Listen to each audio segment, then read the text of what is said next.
আজি আলোচনা কৰিম PM কিষাণৰ এনেক্সাৰ 1 ফৰ্ম চাৰ্টিফিকেটখনৰ বাবে।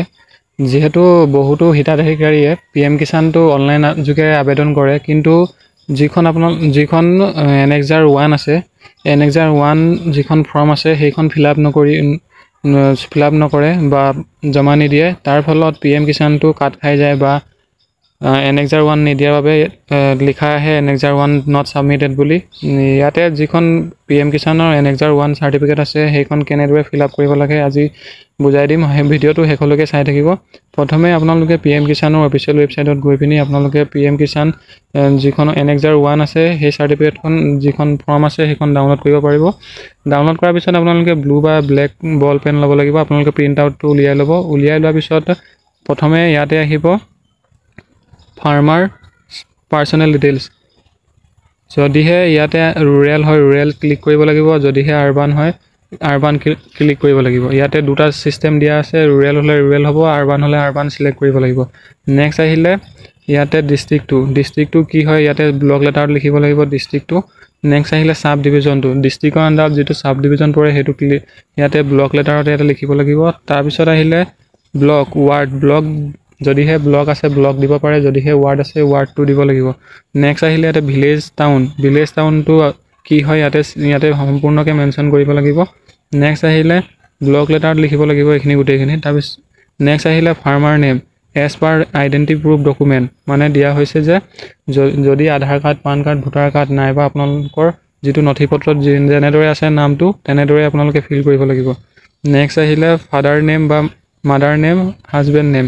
ইয়াতে যদি মহিলাই এপ্লাই কৰে তেন্তে হাজবেণ্ড নেম দিব পাৰিব, যদিহে পুৰুষে এপ্লাই কৰে তেন্তে পুৰুষজনৰ দেউতাকৰ নামটো ইয়াতে মেনশ্যন কৰিব লাগিব। নেক্সট ইয়াতে আহিলে জেণ্ডাৰটো ইয়াতে মেল ফিমেল কি হয় ইয়াতে চিলেক্ট কৰিব লাগিব। নেক্সট ইয়াতে কেটেগৰীটো কি হয়, OBC, জেনেৰেল, ST, SC বা EWS হয় সেইখিনি ইয়াতে চিলেক্ট কৰিব লাগিব। তাৰপিছত ফাৰ্মাৰ টাইপ স্মল বা মাৰ্জিনেল বা আদাৰ্ছ হয়, যিকোনো আপোনালোকে যদিহে আপোনালোকৰ মাটিৰ পৰিমাণ কম আছে তেন্তে স্মল আপোনালোকে 1, 2 বা 2কে ইয়াতে দিব পাৰিব। যদিহে আপোনালোকৰ মাৰ্জিনেল হয় মাৰ্জিনেলে আপোনালোকে দিব পাৰিব। যদিহে অন্যান্য আপোনালোকে হয় তেন্তে ইয়াতে আদাৰ্ছ বুলি ক্লিক কৰিব পাৰিব।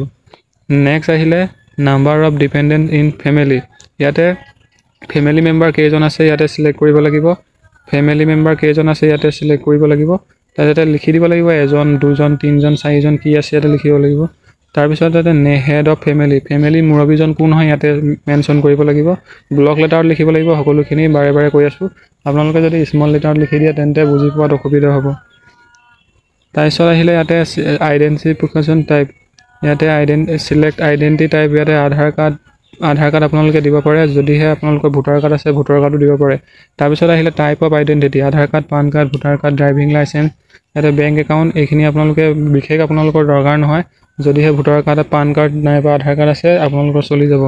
আইডেণ্টি প্ৰুফ ইয়াতে দিব পাৰিব। আইডেণ্টি প্ৰুফটো আপোনালোকে কি দিছে, যদিহে আধাৰ কাৰ্ড দিছে আধাৰ কাৰ্ডৰ নাম্বাৰটো লিখিব লাগিব, যদিহে পান কাৰ্ড দিছে পান কাৰ্ডৰ নাম্বাৰটো ইয়াতে মেনশ্যন কৰিব লাগিব। Residential address as per ID প্ৰুফত যিটো এড্ৰেছ আছে, যিহেতু আধাৰ কাৰ্ড যদি দিয়ে আধাৰ কাৰ্ডৰ এড্ৰেছটো যিটো দিয়া আছে সেই এড্ৰেছটো ইয়াতে ৰেচিডেণ্টেল এড্ৰেছটো দিয়া আছে এজ পাৰ আইডি ইয়াতে মেনশ্যন কৰা আছে, সেই এড্ৰেছটো ইয়াতে চিলেক্ট কৰি পিনি আপোনালোকে লিখিব লাগিব। নেক্সট আহিলে তললৈ স্ক্ৰল কৰিব, farmers on bank account details, ইয়াতে বেংকৰ IFC কোডটো ইয়াতে চিলেক্ট কৰিব লাগিব। আপোনালোকৰ ষ্টেট বেংক হওক বা যিটো আপোনালোকৰ বেংক খোলা আছে, state bank, Punjab national bank, যিকোনো বেংক হ'ব পাৰে আপোনালোকৰ। যদিহে আপোনালোকৰ লেনদেন ঠিকেই আছে তেন্তে সেই বেংকটো দিব। যদি আপোনালোকৰ একাউণ্টটো আপোনালোকৰ যোগাযোগ বা চলাচল নাই তেন্তে তেনে ক্ষেত্ৰত একাউণ্টটো নিদিব। যিটো আপোনালোকৰ ৰানিং একাউণ্ট আছে সেইটো একাউণ্ট নম্বৰ ইয়াতে IFC কোডটো দিব। ব্ৰাঞ্চটো আপোনালোকৰ কি হয় আপোনালোকে একাউণ্ট নম্বৰটোতে আপোনালোকে চাব পাৰিব, একাউণ্টৰ পাছবুকটোতে আপোনালোকৰ থাকিব। নেক্সট আহিলে একাউণ্ট নম্বৰটো আপোনালোকে কোনো ধৰণৰ ভুল নোহোৱাকৈ এইকেইটা আপোনালোকৰ ভালদৰে চাই ল'ব, যদিহে ভুল হয় তেন্তে আপোনালোকৰ পইচা নোসোমায়। তাৰপিছত একাউণ্ট হোল্ডাৰ নেম, আপোনাৰ যিটো আপোনালোকৰ একাউণ্ট নম্বৰ একাউণ্টত যিটো বেংক পাছবুকত দিয়া আছে সেই নেমটো ইয়াতে ফিল কৰিব লাগিব, ভুল নকৰিব। টাইপ অফ একাউণ্টটো কি হয় আপোনালোকৰ ছেভিং হয়, ছেভিং একাউণ্টে থাকিব প্ৰায়ভাগ, এই ছেভিং যাৰ জনধন, যদিহে আপোনালোকৰ ছেভিং একাউণ্ট আছে ছেভিং একাউণ্ট দি দিব। আপোনালোকে জনধন নাথাকে, প্ৰায় আপোনালোকৰ যিবোৰ একাউণ্ট থাকে সেইবোৰ ছেভিংছে থাকে বেছিভাগ প্ৰায়ভাগ মানুহৰ, সেইবাবে ছেভিংছ দি আপোনালোকে ইয়াত লিখিব পাৰে। নেক্সট আহিলে একাউণ্ট লিংক উইথ আধাৰ, ইয়াতে যদি আপোনাৰ আধাৰ কাৰ্ড যদিহে আপোনালোকৰ আধাৰ কাৰ্ডটো আপোনালোকৰ বেংকৰ লগত লিংক হৈ আছে তেন্তে ইয়েছ দিব, যদিহে নাই আপোনালোকে কৰি ল'ব, যদি নকৰে আপোনালোকে পিছত আপোনালোকে অসুবিধাৰ সন্মুখীন হ'ব। নেক্সট আহিলে ইয়াতে মোবাইল নম্বৰ দিব লাগিব। মোবাইল নম্বৰটো যিটো আপোনালোকৰ লগত আছে বা OTP গ'লে আপোনালোকে দিব পাৰিব, সেই নাম্বাৰটো দিব। পুৰণা আপোনালোকে মোবাইল নম্বৰ যিটো আপোনালোকৰ এক্টিভ নাই সেই তেনে ক্ষেত্ৰত সেইটো মোবাইল নম্বৰ ইয়াতে নিদিব। তাৰপিছত আহিলে ডেট অফ বাৰ্থটো ইয়াতে মেনশ্যন কৰিব, যিটো আপোনালোকৰ ডেট অফ বাৰ্থ হয় সেইটো দিব পাৰিব। নেক্সট আপোনালোকৰ এপ্লিকেশ্যন ৰেফাৰেঞ্চ নম্বৰটো এইখিনি কৰিবলগীয়া নহয়। নেক্সট আহিলে লেণ্ড হোল্ডিং টাইপ ছিংগুল নে জইণ্ট হয়, যদিহে মাটি পটাৰখন ছিংগুল হয় বা আপোনালোকৰ ৰাজমালি হয়, সহজ সৰল ভাষাতে কৈছোঁ বুজি পাই যাব। যদিহে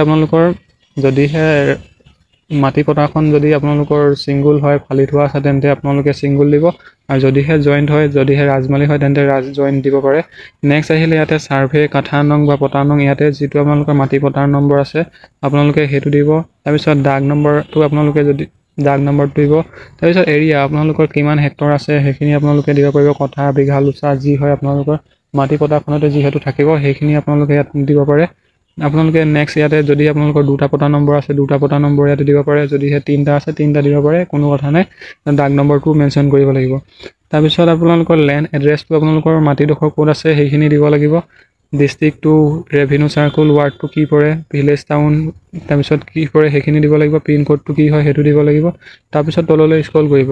তাৰপিছত আহিলে cultivating on the side land, ইয়াতে ছিংগুল হুইচ ইয়াৰ আপোনালোকে মাটিডোখৰত কিমান ডোখৰলৈকে খেতি কৰি আছে কিমান চনৰ পৰা সেইটো আপোনালোকে আন্দাজ এটা আপোনালোকৰ 10 বছৰ বা 20 বছৰ পুৰণি আপোনালোকে চন এটা দি দিব, আপোনালোকৰ হৈ যাব। তাৰপিছত ইয়াতে নেম অফ ক্ৰপ কাল্টিভেশ্যন আপোনালোকে কি খেতি কৰে সেইটো দিব লাগিব, যিহেতু অসমত প্ৰায়ভাগ মানুহে আপোনালোকৰ পেডি জাতীয় শস্যবোৰে আপোনালোকৰ কৰে, সেইবাবে ইয়াতে পেডি আপোনালোকে দিব পাৰে।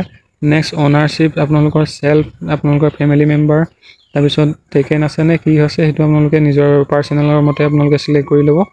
নেম অফ লেণ্ড অ'নাৰ মাটিৰ মালিকজন কোন হয় ইয়াতে চিলেক্ট কৰিব পাৰিব, যিহেতু এতিয়া নতুনকৈ নিয়ম উলিয়াইছে যিজনৰ মাটি পটাৰ নাম থাকে তেওঁহে PM কিষাণটো এপ্লাই কৰিব পাৰে, সেইবাবে মাটি পটাৰ যাৰ নাম আছে তেওঁহে এপ্লাই কৰিব পাৰিব। ইয়াতে অ'নাৰ নেমটো ইয়াতে দিব লাগিব।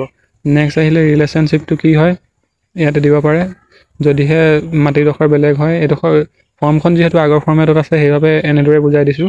তাৰপিছত ছেল্ফ ডিক্লেৰেশ্যনত ইয়াতে লিখিব লাগিব, ইয়াতে শ্ৰীমতী বা শ্ৰী হয় কি হয় সেইটো ইয়াতে লিখিব লাগিব। এইডোখৰ লিখি পিনি নেক্সট তললৈ স্ক্ৰল কৰিব। তাৰপিছত ইয়াতে ছেম থাকিব, তলতো আপোনালোকে ছেমকৈ লিখিব।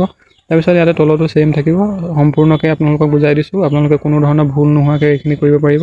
এইখিনি কৰাৰ পিছত ইয়াতে যিদিনাখন আপোনালোকে ফৰ্মখন জমা দিব সেইদিনাখনৰ আপোনালোকে প্লেচটো য'ত জমা দিব আপোনালোকৰ এড্ৰেছটো ইয়াতে দিব পাৰিব, আৰু ডেটটো আপোনালোকে যিদিনাখন আপোনালোকে ফৰ্মখন জমা দিব অনলাইন কৰি পিনি সেই ডেটটো ইয়াতে মেনশ্যন কৰিব লাগিব।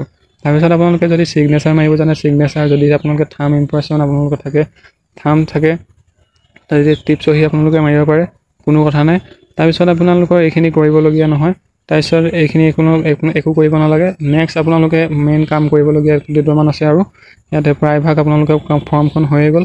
নেক্সট আপোনালোকৰ থাকিলে চিল ছিগনেচাৰ, ইয়াতে চিল ছিগনেচাৰ আপোনালোকৰ ভিলেজ হেডমেন বা ৱাৰ্ড মেম্বাৰ আপোনালোকে চিল ছিগনেচাৰ ল'ব লাগিব, যিটো আপোনালোকৰ গাঁওবুঢ়া নাইবা আপোনালোকে টাউন কমিটি ৱাৰ্ড মেম্বাৰৰ পৰা ইয়াতে প্ৰথম ঘৰটোত আপোনালোকে ছিগনেচাৰ আৰু চিল ল'ব লাগিব। নেক্সট আপোনালোকৰ লট মণ্ডল, আপোনালোকে মণ্ডল অফিচ গৈ পিনি আপোনালোকৰ চিল আৰু ছিগনেচাৰ আপোনালোকে ল'ব লাগিব মণ্ডলৰ পৰা।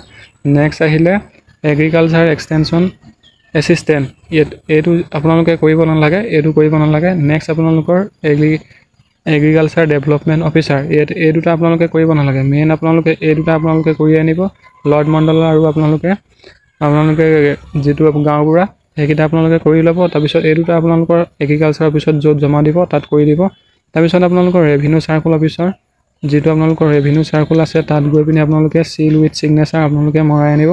এইখিনি আপোনালোকে সম্পূৰ্ণ কৰি ল'ব।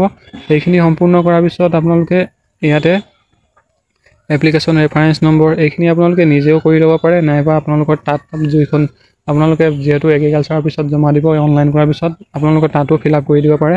আপোনালোকে যদি নিজে কৰিম বুলি ভাবে তেন্তে নিজেও কৰি ল'ব পাৰে, কোনো কথা নাই। এইখিনি কৰি লৈ পিনি আপোনালোকে ডেট প্লেচটো আপোনালোকে একেবাৰে শেষত আছে সেইখিনি আপোনালোকে চিলেক্ট কৰিব। এইখিনি কৰাৰ পিছত আপোনালোকে ফৰ্মখন জমা দিব। বহুতে এনেক্সাৰ যিখন আপোনালোকৰ এনেক্সাৰ 1 আছে PM কিষাণে NXR1 সেইখন যিটো আপোনালোকৰ PM কিষাণৰ অনলাইনটো কৰাৰ পিছত NXR1খন জমা নিদিয়ে, তাৰ ফলত কয় অনলাইন কৰাৰ পিছত টকা নাপালোঁ, কিবা ৰিজেক্ট হ'ল ফৰ্মখন। তেনেকুৱা কোনো কথা নহয়। আপোনালোকে ফৰ্মখন কৰিলে সম্পূৰ্ণকৈ কৰিব লাগিব, তেতিয়াহে আপোনালোকৰ প্ৰচেছবোৰ আগবাঢ়িব। যদিহে আপোনালোকে অফলাইন ফৰ্মখন ডাউনলোড কৰি পিনি ফিল আপ কৰি নিদিয়ে লগে লগে, তেন্তে আপোনালোকে পাবলগীয়া টকাখিনিও নাপায়। সেইবাবে আপোনালোকক এই NXR1খন কেনেদৰে ফিল আপ কৰিব লাগে বুজাই দিয়া হৈছে। যদিহে কিবা অসুবিধা হয় ফৰ্মখন ফিল আপ কৰাত, তেন্তে কমেণ্ট যোগেৰে সুধিব পাৰে। আপোনালোকক সকলোখিনি বুজাই দিয়া হ'ব।